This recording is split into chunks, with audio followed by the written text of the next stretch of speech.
नमस्कार, स्वागत है आप सभी का आज की इस साहित्य शाम में। नमस्कार, शुभ संध्याकाळ आणि आपले स्वागत आहे.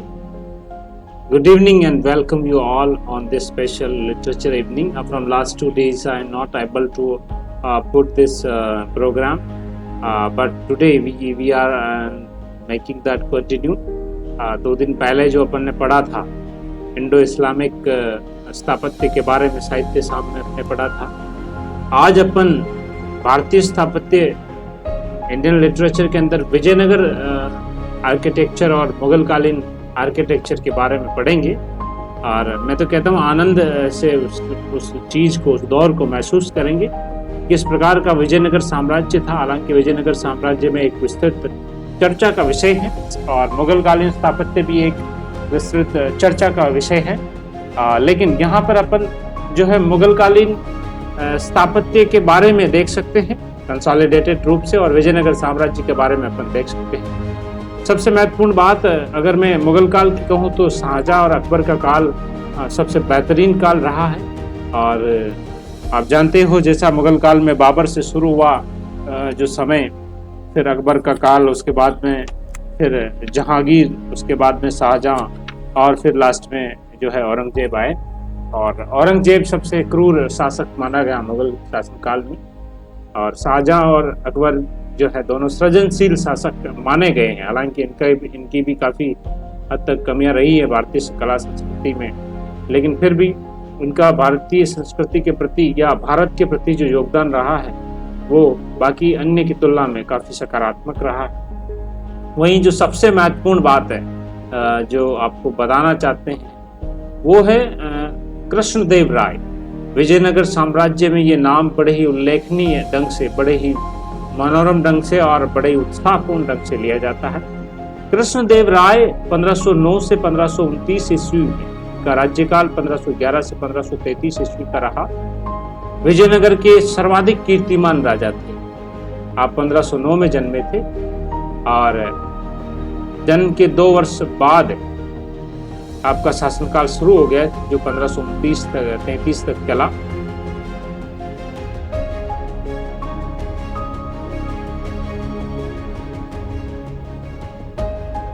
और राज्यकाल 1511 से 1533 ईस्वी तक चला आपका। विजयनगर के सर्वाधिक कीर्तिमान राजा थे आप स्वयं कवि और कवियों के संरक्षक थे। तेलुगु भाषा में आपका काव्य अमुक्त माल्यद साहित्य का एक रत्न स्रोत है। साहित्य शाम में आपके साहित्यों को तेलुगु भाषा में भी मैं लाने का प्रयास करूंगा, ताकि मेरे तेलुगु भाषी जनमानस के लिए, भारतीयों के लिए एक जानकारी हो सके और भारतीयों को इस साहित्य शाम के माध्यम से आनंद की अनुभूति कराने का जो मेरा प्रयास है वो सफल हो सके। आइए अपन शुरुआत करते हैं 1 बाय 1। आज अपन विजयनगर साम्राज्य में बहुत ही कृष्णदेव राय जी की तस्वीर है, और आज अपन विजयनगर साम्राज्य में कुछ कंसोलिडेट चीजें ही देखेंगे। किसी दिन जब चर्चा पे होगी तब विस्तार से उनके प्रसंगों के बारे में देखेंगे, किंवदंतियों के बारे में देखेंगे, पढ़ेंगे, सुनेंगे और आनंद की अनुभूति लेंगे। विजयनगर स्थापत्य की बात करूं, विजयनगर आर्किटेक्चर की बात करूं तो उसमें जो पहला बिंदु विजयनगर काल 1336 से 1365 ईस्वी के स्थापत्य पर चालुक्य, चोल, पांड्य और होयसलों का प्रभाव जो है इसमें स्पष्ट झलकता है। चालुक्य, चोल, पांड्य और होयसलों का कब से? 1336 से 1565 ईस्वी तक। विजयनगर हम्पी तुंगभद्रा नदी के किनारे पर बसा हुआ है।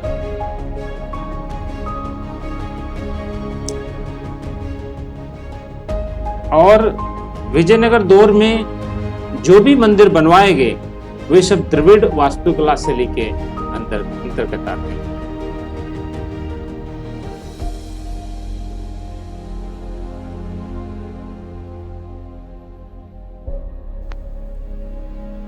स्तंभों का अत्यधिक इस्तेमाल किया गया। एकाश्म पत्थर से निर्मित विस्तृत, अलंकृत और सज्जापूर्ण स्तंभ विजयनगर शैली की अपनी विशेषता है। इसे बोधिगई कहते हैं। क्वेश्चन पूछा जा सकता है बोधिगई किसे कहते हैं? विजयनगर की जो शैली है उसको बोधिगई कहा जाता है। विजयनगर दौर में एक नवीन मंडप का चलन आया जिसे कल्याण मंडप कहा गया। यहाँ मुख्य मंदिरों के साथ साथ सहायक मंदिरों की श्रृंखला को जोड़ा गया, जिसे अमन सिरीन कहा गया। विजयनगर में इस्तेमाल हुए स्तंभ संगीत का गुण रखते थे, इसलिए इसे संगीतात्मक स्तंभ म्यूजिकल पिलर्स भी कहा गया है। प्रसिद्ध विजय विठल मंदिर इसका उदाहरण है। तो ये पूछा जा सकता है म्यूजिकल पिलर्स कहाँ पर हैं। संगीतात्मक स्तंभ जिसको बोला जाता है विजयनगर साम्राज्य में मिलेंगे आपको। विजयनगर काल में मंदिरों में मूर्ति प्रतिष्ठापन शासकों और उनकी पत्नियों की मूर्तियां लगाई जाती थी। विजयनगर काल में सरोवरों के साथ बनाए गए इन मंदिरों में विठलनाथ मंदिर, हजाराराम मंदिर, विरूपाक्ष मंदिर, रघुनाथ मंदिर, नरसिम्हा मंदिर, सुग्रीव गुफा, बिठाला मंदिर, कृष्ण मंदिर तथा महानवी डिब्बा प्रमुख है। कभी भी आपका वहां पे भ्रमण जाने का मन हो और नहीं हो तो मन बना लीजिएगा। विठलनाथ मंदिर, हजाराराम मंदिर, विरूपाक्ष मंदिर, रघुनाथ मंदिर, नरसिम्हा मंदिर, सुग्रीव गुफा, बिठाला मंदिर, कृष्ण मंदिर, महानवमी डिब्बा, यहाँ पर जरूर भ्रमण करके आइएगा, घूम के आइएगा, क्योंकि ये स्थापत्य की दृष्टि से भारत कितना समृद्ध था उस वक्त। दक्षिण क्षेत्र आप ये जान पाएंगे। विजयनगर शासकों के दौर में विजयनगर, विद्यानगर, नगलापुरम, बेलोर जैसे नगरों की स्थापना हुई। इसमें विजयनगर उर्फ हम्पी महत्वपूर्ण रहा है। विजयनगर उर्फ हम्पी शहर का मुख्य क्षेत्र 25 किलोमीटर में फैला हुआ है और एक ग्रेनाइट और फ्लोराइट पत्थर से निर्मित है। हरिहर बुक्का द्वारा स्थापित यह नगर वर्तमान कर्नाटक राज्य में स्थित है। नूनीज जो पुर्तगाली यात्री था विजयनगर को रोम से उत्तम शहर मानता है। जो अब्दुल रज्जाक फारस के यात्री के अनुसार आंखों के तारों ने ऐसा देखा नहीं तथा बुद्धि के कानों ने ऐसा सुना नहीं जैसा विजयनगर है। ये फारस के यात्री थे अब्दुल रज्जाक जिन्हें अभिवादित किया था विजयनगर साम्राज्य के बारे में। इससे भी बहुत विस्तृत जानकारियां हैं विजयनगर साम्राज्य के बारे में, अपन पढ़ेंगे। फिलहाल स्थापत्य के बारे में ये इतनी सी चीजें हैं जो महत्वपूर्ण है। आपको सामान्य संवाद और यूपीएससी के हिसाब से जो है अपने मन में संजोए रखनी है और क्वेश्चन आते ही आंसर टिक कर देना। तो ये अपना विजयनगर साम्राज्य था, जिसको अपन विजयनगर आर्किटेक्चर के नाम से भी जाने जाते हैं। इनका काल 1336 से 1565 ईस्वी तक सृजित हुआ, जिसमें कृष्णदेव राय 1509 से 1529 ईस्वी, राज्यकाल 1511 से 1533 ईस्वी मुख्य है। आइए अपन देखते हैं अब मुगल कालीन स्थापत्य।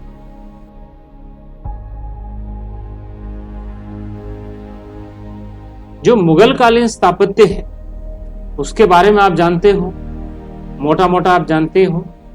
आर्किटेक्चर ड्यूरिंग मुगल पीरियड में क्या क्या चीज हुई है, आइए देख लेते हैं अपन।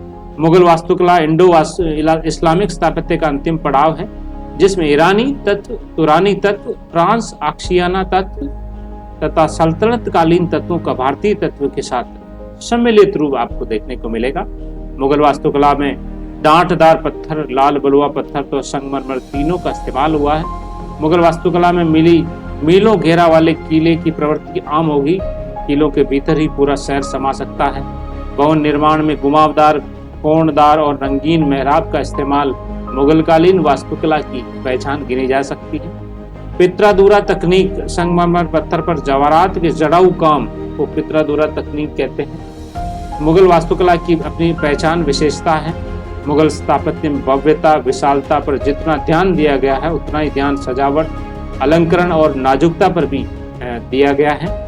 मुगल वास्तुकला का विकास क्रम है। शुरुआत बाबर, विकास अकबर, चरम शाहजहां का पतन औरंगजेब ने किया था। ये युक्ति बड़ी ही मनोरम है कि शुरुआत बाबर ने की थी, विकास अकबर ने खूब करवाया, चरम सीमा पर शाहजहां के माध्यम से पहुंचा, लेकिन औरंगजेब के साथ आते आते इसका पतन हो गया। आइए अपन पढ़ते हैं सबसे पहले बाबर के बारे में। बाबरनामा के अनुसार तत्कालीन वास्तुकला में संतुलन का अभाव था, इसलिए बाबर ने ध्यान रखा कि इमारतें सामंजस्यपूर्ण और ज्यामितीय बननी चाहिए। वहीं कश्मीर का निजात बाग, लाहौर का शालीमार बाग, पानीपत की काबुली बाग मस्जिद, संभल की जामी मस्जिद, अब्दुल लबकी द्वारा तैयार अयोध्या की बाबरी मस्जिद तथा आगरा का रामबाग और जहरा बाग बाबर काल की ही देन है। अब्दुल बकी द्वारा तैयार है अयोध्या की बाबरी मस्जिद। ये प्रश्न याद रखना, जिस पर अभी भगवान राम का निर्माण बन रहा है, साथ में कुछ थोड़ी दूर पे ही अन्य जगह पे बहुत ही विस्तृत और विशाल मस्जिद का निर्माण किया जा रहा है। बाबर काल के स्थापत्य में शिल्पगत सौंदर्य की कमी जरूर थी, किंतु इसकी विशालता अद्भुत थी और इस हेतु उसने अल्बानिया से भी विशेषज्ञ बुलवाए थे। हालांकि हुमायूं विपरीत राजनीतिक परिस्थितियों के कारण वास्तुकला में वैसा योगदान नहीं कर सका, किंतु हुमायूं ईरानी शैली को अत्यधिक पसंद करता था। हुमायूं ने दिल्ली में दीन पना नामक भवन की नींव डाली थी। इस प्रकार बाबर काल में ये जो है बनना शुरू हुई थी, लेकिन हुमायूं के काल में इसका कोई योगदान हुआ नहीं। अकबर के शासन काल में हुए निर्माण कार्यों में हिंदू मुस्लिम शैलियों का व्यापक समन्वय दिखता है। अबुल फजल के अनुसार सम्राट सुंदर इमारतों की योजना बनाता है और अपने मस्तिष्क एवं हृदय की विचार से पत्थर एवं गारे का रूप उसको देता है। हुमायूं का मकबरा 1564 ईस्वी में, आगरा का किला 1565 ईस्वी में, लाहौर किला, फतेहपुर सीकरी का किला 1572 ईस्वी में, इलाहाबाद का किला 1583 ईस्वी में तथा इन किलों में सैकड़ों इमारतों का निर्माण अकबर काल में ही हुआ था। इलाहाबाद का नाम आज परिवर्तित करके और कर दिया गया है प्रयागराज। वहीं हुमायूं के मकबरे की बात करें तो 1564 ईस्वी में निर्मित ये इमारत वास्तव में अकबर की मां और हुमायूं की विधवा बेगम हमीदा बानो बेगम की देन है। इसका डिजाइन फारसी शिल्पकार मलिक मिर्जा गयास बेग ने तैयार किया था। बलुआ पत्थर द्वारा निर्मित तथा 4 बाग शैली पर आधारित इस इमारत के दोहरे गुंबद में संगमरमर का इस्तेमाल हुआ है। इसी इमारत के डिजाइन पर भविष्य में ताजमहल बना। आगरा का किला, आगरा शहर की स्थापना सिकंदर लोदी ने 1504 ईस्वी में की थी, लेकिन आगरा के किले की नींव रखी अकबर ने 1564 ईस्वी में और धीरे धीरे एक पीढ़ी में तैयार हुआ बनकर 1.5 मीटर व्यास और 70 फीट ऊंची दीवार वाले आगरा फोर्ट में 2 दरवाजे हैं, दिल्ली गेट और अमर सिंह दरवाजा। इस गेट पर अकबर ने मेवाड़ की रक्षा में अपनी आहुति देने वाले 2 वीर राजपूत नायक जयमल और फत्ता की मूर्ति लगवाई थी, जो अभी मौजूद है। आगरा फोर्ट में 500 से अधिक इमारतें थी, लेकिन अकबरी महल और जहांगीरी महल ही विवाद मुक्त रूप से अकबर काल की स्वीकारी मानी गई है। जहांगीर महल शहजादा सलीम का आवास पर ग्वालियर किले व हिंदू कला का जबरदस्त प्रभाव आपको नजर आएगा। वहीं अकबरी महल शहंशाह अकबर का आवास व बंगाल स्थापत्य का अत्यधिक प्रभाव इस पे आपको देखने को मिलेगा। फतेहपुर सीकरी का किला आगरा से 36 किलोमीटर पश्चिम में स्थित यह जगह प्राचीन काल में सीकरी रूपबल था, जहां पत्थर पर संगत राशि का काम चलता था। अकबर ने यहाँ लाल बलुआ पत्थर से 7 मील लंबे घेरे वाले किले का निर्माण किया और इसे अपनी प्रशासनिक राजधानी बनवाया। पहाड़ी पर बसे इस महल में एक बड़ी कृत्रिम झील, अनूप तालाब जिसको बोलते हैं, गुजरात तथा बंगाल शैली में कई भवन बनाए गए।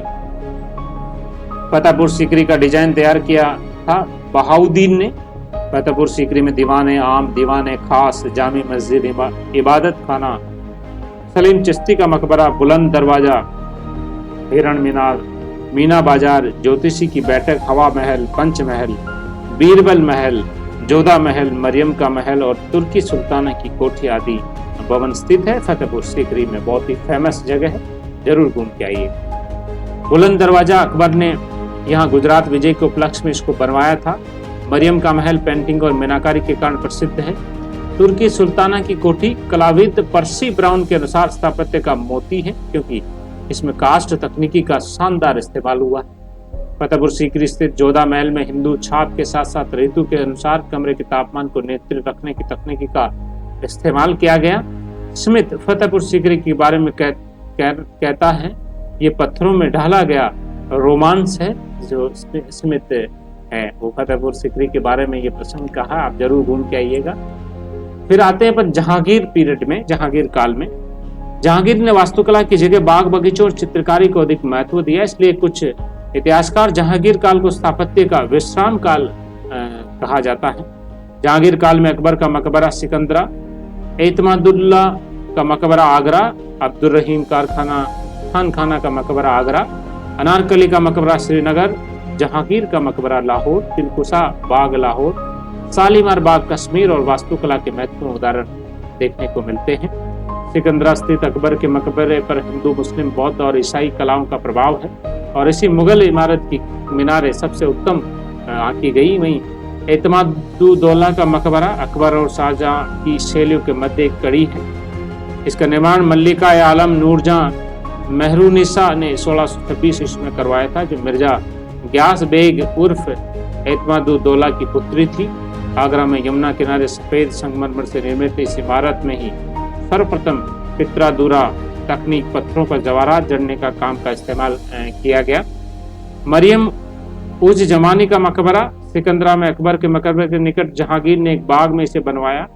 राजधानी प्रभाव वाले इस मकबरे को कुछ इतिहासकारों ने अकबर की पत्नी और जहांगीर की मां हरकाबाई का माना है। जहांगीर ने मरियम उज जमानी को याद में लाहौर में मस्जिद बनवाई थी। इस प्रकार ये जहांगीर काल में बड़े ही विचित्र चीजों का निर्माण हुआ। आइए अब हम लोग देख लेते हैं शाहजहां के काल को, जो कि बहुत ही बेहतरीन काल रहा। फिर औरंगजेब का काल।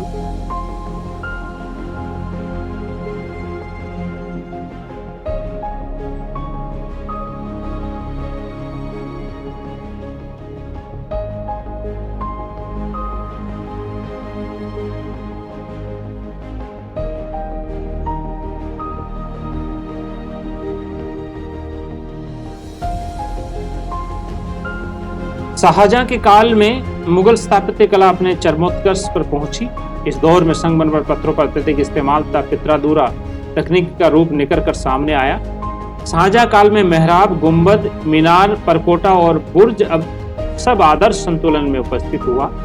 आगरा किले का पुनरुद्धार, शाहजहानाबाद, दिल्ली में लाल किला और जामा मस्जिद का निर्माण, आगरा में विश्व प्रसिद्ध इमारत ताजमहल का निर्माण शाहजहां की स्थापत्य संबंधी विशिष्ट देन है। लाल किला दिल्ली में सातवीं दिल्ली को बसाने का श्रेय शाहजहां को है। शाहजहां ने 1638 ईस्वी में यमुना नदी के दाहिने तट पर शाहजहानाबाद नामक नगर की नींव डाली। इस नगर में 14 फाटक और चांदनी चौक बाजार बनाया गया और बाजार के बीच में नहर निकाली गई, जिसे नहर है विहिस्त कहा गया। शाहजहानाबाद नगर में अष्टभुजाकार लाल किले का निर्माण करवाया गया। 1648 ईस्वी में लाल बुलवा पत्थर निर्मित इस किले में रंग महल, हीरा महल, नौबत खाना, दीवान आम, दीवान खास आदि महत्वपूर्ण इमारतें बनाई गई। 1648 के बाद में लाल किले में बनी दीवान आम इमारत के स्तंभों पर बनी 9 द्वारों वाली लहरदार मेहराबों का एक कक्ष है, जिसका एक हिस्सा बंगाल शैली की छत से बना है। इसी छत के नीचे तख्त है। ताउस से लगे हुए रंगमहल का निर्माण शाही परिवार के लोगों के लिए किया गया था। दीवान खास के अंदर की छत में चांदी, सोने व अनेक बहुमूल्य पत्थर संगमरमर की मिलीजुली सजावट की गई। किले में बनी रंगमहल इमारत को विभिन्न रंगों और शीशे से सजाया गया, इसलिए इसे शीश महल भी कहते हैं। किले की पूरी दीवार में एक मुसम्मम बुर्ज है, जहां बादशाह आम जनता को दर्शन दिया करते थे। लाल किले के भीतर औरंगजेब ने मोती मस्जिद का निर्माण करवाया था, जिसके बाएं तरफ हयात बख्श बाग बनाया गया। हयात बख्श बाग के प्राकृतिक दृश्य को देखने के लिए 2 मंडप बनाए गए, जिसे सावन मंडप और बादो मंडप कहा गया। इस बाग का फव्वारा महत्वपूर्ण है। महलों की पंक्तियों के दक्षिणी छोर पर बनी इमारत का नाम मुमताज महल रखा गया, जिसे अब पुरातात्विक संग्रहालय बना दिया गया है। ताजमहल। शाहजहां ने आगरा में यमुना नदी के तट पर इस मकबरे को अपनी प्रिय बेगम मुमताज महल अर्जुमंद बानो बेगम की याद में 1631 से 53 की ईस्वी के बीच में करवाया था। विश्व प्रसिद्ध इस मकबरे में मध्य एशिया, ईरान, भारत की भवन निर्माण शैलियों का सामंजस्यपूर्ण संयोजन है। उस्ताद अहमद लाहौरी ने इसका डिजाइन तैयार किया और उस्ताद ईसा खां के निर्देशन में 22 साल काम चला, तब जाकर ये इमारत तैयार हुई। श्वेत संगमरमर से निर्मित इस इमारत में पित्रादूरा शैली में सुंदर सजावट का काम किया गया है। ताजमहल कई इमारतों से प्रेरित रहा, यथा डिजाइन और चारबाग शैली में ये हुमायूं के मकबरे से, इस्लामिक सादगीता के मामले में ये अकबर के मकबरे से, कब्र डिजाइन के मामले में ये मांडू के ओसंग शाह के मकबरे से, संगमरमर और पित्रादूरा तकनीकी के इस्तेमाल में ये एतमादुद्दौला के मकबरे से, तथा झील के भवन के छवि चित्रण के मामले में ये सासाराम स्थित शेरशाह के मकबरे से प्रेरित है। इस प्रकार विश्व प्रसिद्ध ताजमहल मुगल स्थापत्य कला की समस्त खूबियों से लैस है। यूनेस्को की विश्व विरासत सूची में शामिल होने वाला भारत का प्रथम स्मारक रहा है ताजमहल। पित्रादुरा तकनीक के बारे में जान लेते हैं क्या होती है ये इतालवी भाषा का शब्द है जिसका शाब्दिक अर्थ है हार्ड स्टोन या कठोर स्टोन। ये कला 16वीं सदी में इटली के रोम में प्रयुक्त हुई और बाद में फ्लोरेंस के कलाकारों ने इसे शीर्ष पर पहुंचाया। सरल शब्दों में पत्थरों पर जड़ाऊ काम है जिसका इस्तेमाल मुगल स्थापत्य कला में बखूबी से किया गया। इसी को पित्रादुरा तकनीक के नाम से जाना जाता है।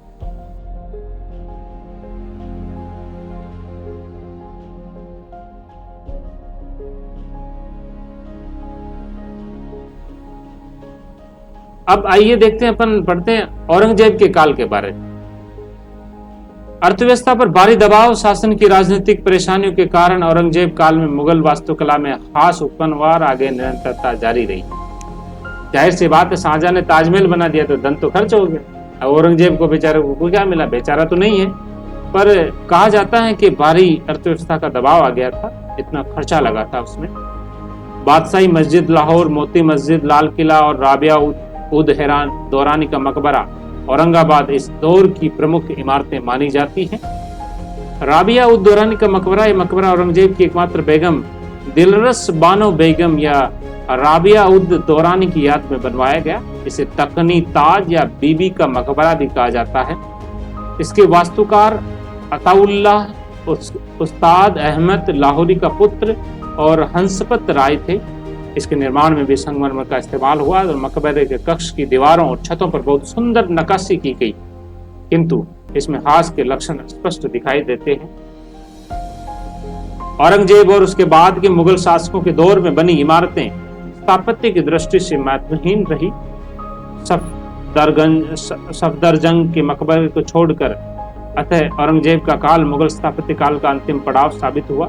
मुगलों के बाद यूरोपीय कला शैली का भारत में प्रभाव बढ़ता चला गया और मुगल काल का जो है बढ़ता चला गया। औरंगजेब जो है इस मुगल व्यवस्था को लगभग खत्म करके चला गया। कहा जाता है अकबर और शाहजहां नहीं होते तो मुगल सल्तनत भी भारत के लिए बड़ी खतरनाक साबित होती। हालांकि इन दोनों का योगदान जो है बहुत महत्वपूर्ण रहा है, फिर भी काफी जगहों पर प्रसंग आते हैं। इन दोनों जो कार्य रहे हैं वो भारत की संस्कृति को जो है संजोने में भी रहे हैं, तोड़ने में भी रहे हैं। तो तुलनात्मक और समालोचनात्मक हमें विवेचना करना, समालोचनात्मक विवेचना, ठीक है। तो ज्यादा अप्रसंगपूर्ण बात नहीं कहनी है। फिर हम लोग कल पढ़ेंगे आधुनिक वास्तुकला। जो मॉडर्न आर्किटेक्चर है वो क्या है? अब तक अपन पढ़ रहे सिंधु बौद्ध वास्तुकला, इंडो इस्लामिक हुई और विजयनगर की हुई, और उसके बाद में मुगल स्थापत्य के बारे में पढ़ा अपन ने, ठीक है। और चोल वंशीय के बारे में पढ़ा, होयसल, राष्ट्रकूट, चालुक्य, पाल, गुजरात स्थापत्य, बुंदेलखंड, ओडिशा स्थापत्य, सारी चीजों के बारे में पढ़ा। अब कल अपन पढ़ेंगे हम लोग मॉडर्न आर्किटेक्चर के बारे में। तो वीडियो को आप एक बार आराम से शांति मन से सुन लेना। मैंने ज़्यादा फैक्ट और फिगर्स इसमें नहीं दिए, बहुत ही संवादपूर्ण ढंग है। आप आसानी से जैसे पुराने ज़माने में रेडियो सुनते थे, थोड़ा वैसा अभ्यास कर लेना, सफलता आपके कदमों में आएगी, बिल्कुल ज़रूर आएगी, आप सफल होंगे। दुआ है ईश्वर की और आपके उन गुरुजनों की जिससे आपको ज्ञान का अर्जन हो रहा है, आपके लक्ष्य को पाने में मदद मिलती है। तो साहित्य शाम में आज इतना ही। कृष्णदेव राय जी की इस तस्वीर के साथ आज आप अपनी शाम में आनंद लीजिएगा। तब तक के लिए मैं इजाजत चाहता हूँ। नमस्कार। आपकी रात्रि शुभ हो। Have a nice time.